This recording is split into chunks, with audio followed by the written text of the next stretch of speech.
Horry County police officers out here just confirmed for me a couple minutes ago that they are investigating this as a possible meth lab. Their meth techs are on the way to the scene here. It's this apartment. If you look around, you can see over here and over here, there's crime scene tape.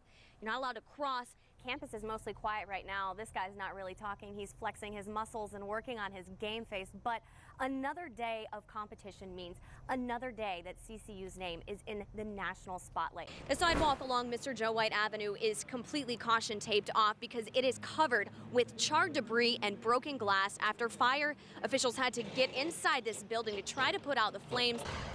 The 3 people who were arrested by federal agents this morning, we are told, were granted bond and are being processed out of this building. Now, we are not allowed to take our cell phones, our laptops, our cameras past these gates. That sign pretty much sums up our day. Everything has been hush hush, so much so we weren't even allowed inside the courtroom. What's stopping people from walking from their hotels on Ocean Boulevard to the businesses here on Kings Highway? Well, today we may blame all of the lovely rain, but any other day, if you take a look across the street, the sidewalk there is very narrow. The sidewalk on my side of the street, well, there's not one. I love my brother too. Guys, we're out here with some of the biggest fans that you will find here at Coastal Carolina University.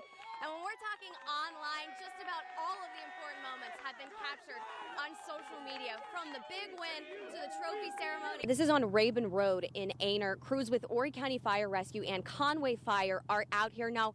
You may be able to see all the lights in the distance. We're a half mile up from where this home actually is. A man was killed in this grassy field behind me around 9:30 last night. Officers, investigators, detectives out here all night searching for clues, trying to find out exactly what happened. And I'm told that some of these flooded roads are actually seeing water that's waist high. Just in this area right here, if I went to the deepest part, it would be above my knees. City of Myrtle Beach officials say R.J. Corman Railroad is planning to donate 3 retired rail cars for the project here at the Myrtle Beach Train Depot. Now, the city is planning to set aside about $80,000 to renovate each of those train cars. All 3 buildings on the Driftwood property are eventually going to be torn down, and in their place, a 26-story high-rise condominium or timeshare building. To give you a frame of reference of how big that is, it's double the size of the Roxanne next door.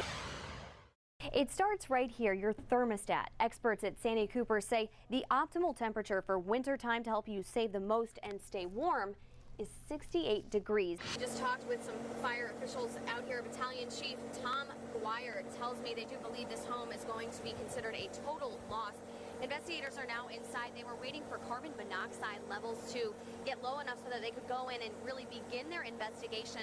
They were called out here, and they got here around 4:50 or so this morning. They say it was difficult for them to even see anything because the rain was pushing the smoke so close to the ground. They couldn't even tell which house was on fire. They did eventually see flames, they say, shooting out the front door. You can see how damaged the front of the home is. And as I mentioned, they do believe this home will be a total loss.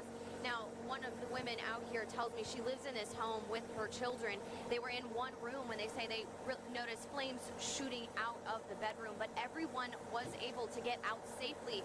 She tells me, of course, they don't know what they're going to do now. Now, this home is actually in a pocket of Horry County, so while Myrtle Beach fire investigators responded to fight the fire, the investigation will be done by Horry County Fire Rescue, and I'm told those officials are on scene and will begin conducting that investigation soon to determine the cause of that fire. Stick with WMBF News. The fundraising begins today, and for every $100 raised, another woman who can't afford it herself will get a free mammogram. Fundraisers will make the 80-mile trip to Charleston on foot, starting from right here, the Tidelands Breast Center.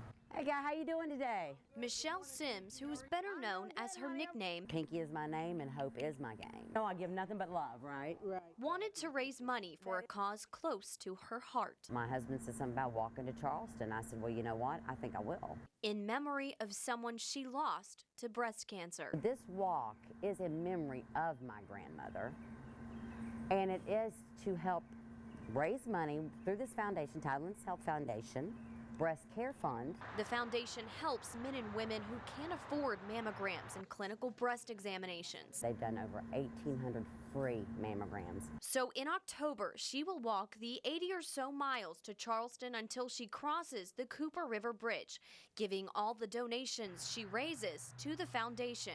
But she may not be walking alone. I've got at least 15 people that I can count right now that say they want to walk. Starting today, she will dedicate her time to raising sponsorship dollars and spreading the word. But if I start now, that's the more money I can raise for this foundation.